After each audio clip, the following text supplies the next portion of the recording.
പ്രിയപ്പെട്ടവർ, ഞാൻ ഇന്ന് എറണാകുളത്ത് ഒരു ബ്യൂട്ടി പാർലറിൻ്റെ ഉദ്ഘാടനത്തിന് ഫോട്ടോ എടുക്കാൻ വേണ്ടി വന്നതാണ്. അപ്പോൾ നമ്മുടെ ഒരു സുഹൃത്തിൻ്റെ ഷോപ്പായതുകൊണ്ട് തന്നെ രാവിലെ എത്തി. പക്ഷേ എത്തിയ സമയത്ത് ധ്യാനായിരുന്നു ഇവിടുത്തെ ഉദ്ഘാടകൻ. ആ സമയത്ത് ഒരുപാട് യൂട്യൂബേഴ്സും വ്ളോഗർമാരും ഒക്കെ വന്നിട്ട് എനിക്കൊണ്ടൊരു 100-150 പേരുണ്ട്. ഈ കാണുന്ന ഇത്രയും പേരുണ്ട്.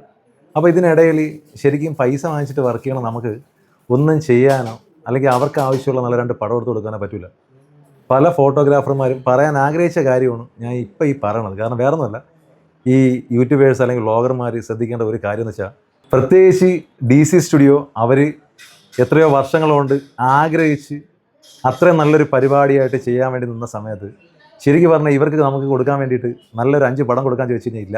ഉദ്ഘാടന സമയത്ത് എല്ലാവരും കൂടെ ഒന്ന് കവർ ചെയ്ത് ഞാൻ മാക്സിമം പറഞ്ഞു, നിങ്ങളൊന്ന് വൈഡ് അകത്തോട്ട് നിങ്ങൾ വലിഞ്ഞു നില്ലെന്ന്. അവർക്കെല്ലാവർക്കും ഇവരുടെയൊക്കെ അണ്ണാക്കിനകത്ത് കയറി നിന്നിട്ട് വീഡിയോ എടുക്കലാണ് ഇവരുടെ പരിപാടി. അതുകൊണ്ട് എന്താണ് ഗുണമെന്ന് വെച്ച് കഴിഞ്ഞാൽ എനിക്ക് അറിഞ്ഞൂടാ. നമുക്ക് സത്യം പറഞ്ഞാൽ ഒരു ഔട്ട് കൊടുക്കാനും പറ്റില്ല. ദയവ് ചെയ്ത് നിങ്ങൾ ഇനിയെങ്കിലും ഇതുപോലെ പുതിയ ഉദ്ഘാടനങ്ങൾക്ക് പോകുന്ന സമയത്ത് മാക്സിമം ഈ സപ്പോർട്ട് ചെയ്യണം എന്നുള്ള എനിക്ക് പറയാം. കാരണം നിങ്ങൾ ഈ സെലിബ്രിറ്റിയെ മാത്രം ഹൈലൈറ്റ് ചെയ്ത് കൊടുക്കും, അല്ലെങ്കിൽ അവർ പറയുന്ന വാക്കുകൾ മാത്രം ഹൈലൈറ്റ് കൊടുക്കും. അല്ലെന്നുണ്ടെങ്കിൽ അവിടെ നിങ്ങളുടെയൊക്കെ കുൽസിത പ്രവർത്തനങ്ങൾ മാത്രമായിരിക്കും നിങ്ങൾ ഏറ്റവും കൂടുതൽ കണ്ടുപിടിക്കുന്നത്. പക്ഷേ നമുക്ക് ഈ കുൽസിത പ്രവർത്തനത്തിനേക്കാൾ ഉപരി ഇവരെന്തോരം പൈസ ചിലവാക്കിയിട്ട്, എത്ര ലക്ഷം രൂപ ചിലവാക്കിയിട്ട് ആയിരിക്കും ഒരു ഉദ്ഘാടനം നടത്തുന്നത്.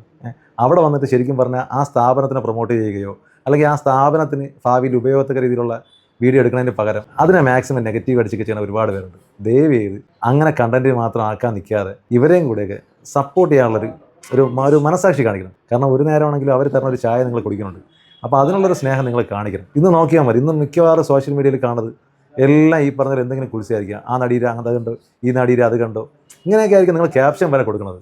സത്യം പറഞ്ഞാൽ അങ്ങനെ നിങ്ങൾ ചെയ്യരുത്. കാരണം ഈ അതിന് വേണ്ടി നടക്കുന്ന കുറേ നടിമാരുണ്ട്, ഇല്ലെന്നല്ല. പക്ഷേ ഏറെക്കുറെ പേരും അങ്ങനെയൊന്നും അല്ല. ഞാനും ഒരു 25 വർഷം സിനിമയിൽ വർക്ക് ചെയ്തതാണ്. നന്നായിട്ട് കുടുംബം നോക്കാൻ വേണ്ടിയിട്ട് മാത്രം കഷ്ടപ്പെടുന്ന ഒരുപാട് നടിമാരുണ്ട്. അവരെയും കൂടെ പറയിക്കാൻ വേണ്ടിയിട്ട് 1-2 ഉണ്ട്, ഇല്ലെന്നല്ല. പക്ഷേ നിങ്ങൾ അങ്ങനെയുള്ളവരെ നിങ്ങൾ എന്തുകൊണ്ടാണ് ചെയ്തത്? പക്ഷേ ജെനുവിനായിട്ട് ജീവിക്കാൻ വേണ്ടിയിട്ട് ഓരോ കഷ്ടപ്പാടിലൂടെ വരുന്ന ഒരുപാട് ആൾക്കാരുണ്ട്. ദയവ് ചെയ്ത് അവരെ അതും ഇതുമൊക്കെ കാണിച്ച് ഈ പറഞ്ഞ നീലക്കുയിലും മഞ്ഞക്കുയിലും പച്ചക്കുയിലായിട്ട് കുറേ കള്ള പേരൊക്കെ ഇട്ട് മുഖം കാണിക്കാതെ കുറേ വ്ളോഗർമാരുണ്ട്. ഈ മനുഷ്യ ശരീരം പച്ചയ്ക്ക് വിറ്റ് ജീവിക്കുന്ന വ്ളോഗർമാർ അവരുടെ ഫേസ് കാണിക്കൂല. ഇത് നിങ്ങൾ നോക്ക്, യവന്മാരെല്ലാം മാസ്ക് ഇട്ടിട്ടാണ് നിൽക്കുന്നത്. കാരണം യവന്മാർ പച്ചയ്ക്ക് മനുഷ്യ ശരീരം പിച്ച് ചീന്തും, പക്ഷേ യവന്മാരെ മുഖം ഒരിടത്തും കാണിക്കുകയില്ല. ഞാൻ ഈ കാണിക്കുന്ന വ്ളോഗർമാരെയൊക്കെ ഒരുപക്ഷെ നിങ്ങൾ എപ്പോഴെങ്കിലൊക്കെ തള്ളക്കി വിളിക്കുന്ന ആൾക്കാരായിരിക്കും. ഞാനിതിപ്പോൾ കാണിച്ചത് വേറെ ഒന്നുമല്ല.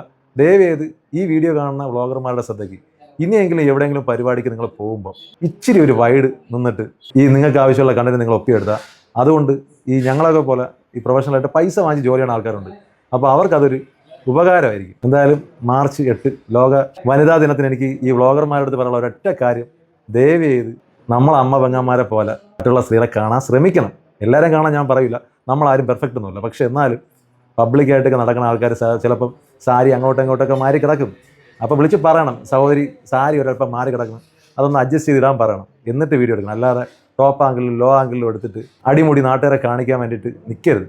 കാരണം ഇത് അവരെ അച്ഛനും അമ്മയൊക്കെ വീട്ടിൽ നിന്ന് കാണുമ്പോൾ അവർ ആത്മഹത്യയുടെ വക്കിൽ വരെ പോകും. നിങ്ങളായിട്ട് ദയവേത് അങ്ങനെ ആരെ ആ ഒരു അവസ്ഥയിലോട്ട് കൊണ്ട് എത്തിക്കാതിരുന്നാൽ അത്രയും നല്ല. ഇവിടെ ഇന്ന് എത്രയോ നടിമാർ വന്നിരുന്നു, മാന്യമായിട്ട് വസ്ത്രധാരണമൊക്കെ ചെയ്ത് എത്രയോ സീരിയൽ ആർട്ടിസ്റ്റുകൾ വന്നിട്ടുണ്ടായിരുന്നു, ആ കുടുംബക്കാരുണ്ടായിരുന്നു. ഇവരാരെയും നിങ്ങൾ ഇന്നത്തെ വീഡിയോയിൽ കാണിക്കില്ല. നിങ്ങൾ കാണിക്കുന്നത് 2 പേരാണ്, ഇച്ചിരി പിന്നാമ്പുറ ഉമ്മറൊക്കെ ഉള്ളവർ. അവരെ മാത്രം നിങ്ങൾ ഹൈലൈറ്റ് ചെയ്യും. എന്നിട്ട് പറയും അന്നാരാജൻ്റെ അന്നനട കണ്ടോ എന്നൊക്കെ ആയിരിക്കും ക്യാപ്ഷൻ. സത്യം പറഞ്ഞാൽ ഒരു സംഭവം ഇല്ല, അതിൽ അന്നനടയൊന്നുമില്ല. പക്ഷേ നിങ്ങൾ പറയുമ്പോൾ നിങ്ങൾ അങ്ങനെ ഹൈലൈറ്റ് ചെയ്യും. കാരണം നിങ്ങൾക്കത് മാർക്കറ്റ് ചെയ്യണം. എന്ത് വൃത്തിയായിട്ട ക്യാപ്ഷൻ കൊടുത്തു ഇത് മാർക്കറ്റ് ചെയ്യണം. സത്യം പറഞ്ഞാൽ ഈ പരിപാടിയൊക്കെ മതിയാക്കണം. അതുപോലെ തന്നെ ഈ 2 ദിവസം മുമ്പ് നമ്മുടെ തിരുവനന്തപുരത്ത് ആറ്റുകാൽ പൊങ്കാല ഉണ്ടായിരുന്നു. ഇവിടെ എത്രയോ വ്രതം എടുത്ത് ആത്മാർത്ഥമായിട്ട് പറഞ്ഞ എത്രയോ അമ്മമാരുണ്ട് അവിടെ. നിനക്ക് അവരെയൊന്നും വേണ്ട. നിങ്ങൾക്ക് വേണ്ടത് ഏതെങ്കിലും കൊച്ചു പിള്ളേർ ഒന്ന് കുനിയുമ്പോൾ അവളെ ഉമ്മറ എടുക്കാനും അതിന് വേണ്ടി വരുന്ന നടിമാരുണ്ടോ 1-2. ഈ പറഞ്ഞ ഇല്ലാത്ത പാഡ് വച്ച് കെട്ടി അങ്ങനെയുള്ളവരൊക്കെ നിങ്ങൾ എന്തുവേണം ചെയ്തോ. പക്ഷേ ഇതൊക്കെ പരിഭാവനമായിട്ട് കാണുന്ന എത്രയോ ലക്ഷക്കണക്കിന് ആൾക്കാരുണ്ടെന്ന് അറിയാം. എത്രയോ പേര് എത്രയോ ദിവസം വ്രതം എടുത്തിട്ടൊക്കെ ആയിരിക്കും അവിടെ ഓരോ പരിപാടികൾ സെറ്റ് ചെയ്യണത്. നീ വിചാരിക്കുമ്പോഴല്ല, ഈ കൊട്ട വെയിലത്ത് അവർക്ക് വീട്ടിൽ വേറെ പണിയില്ലാത്തതുകൊണ്ടല്ല, അവർ അവിടെ ദൈവമേന്ന് വിചാരിച്ചിട്ടാണ് വന്നത് പൊങ്കാല ഇടുന്നത്.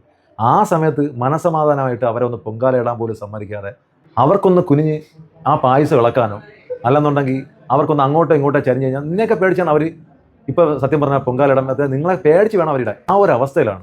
ഇതിനേക്കാളും ഇറാനിൽ യുദ്ധം നടക്കുമ്പോൾ അവിടെ പോയി നിന്നോട് ഒറ്റയടിയിലങ്ങ് ചാവുമല്ലോ. നീയൊക്കെ ഇഞ്ചിൻ ചേട്ടൻ കൊല്ലും. കാരണം ഇവർക്ക് നാട്ടിൽ പിന്നെ ഇറങ്ങി നടക്കാൻ പറ്റില്ലല്ലോ. പിന്നെ ലോകം അവരെ കാണുന്നത് മറ്റേ വേറെ എന്തോ പരിപാടിക്ക് അവിടെ പോയതുപോലെയാണ്. ദയവ് ചെയ്ത് നിങ്ങൾ ഓരോ സ്ഥലത്ത് പോകുമ്പോൾ അതിനനുസരിച്ച് ഇടപെടാൻ വേണ്ടിയിട്ട് ഒന്ന് ശ്രമിക്കണേ എൻ്റെ പൊന്ന് വാണക്കുയിലുകളെ.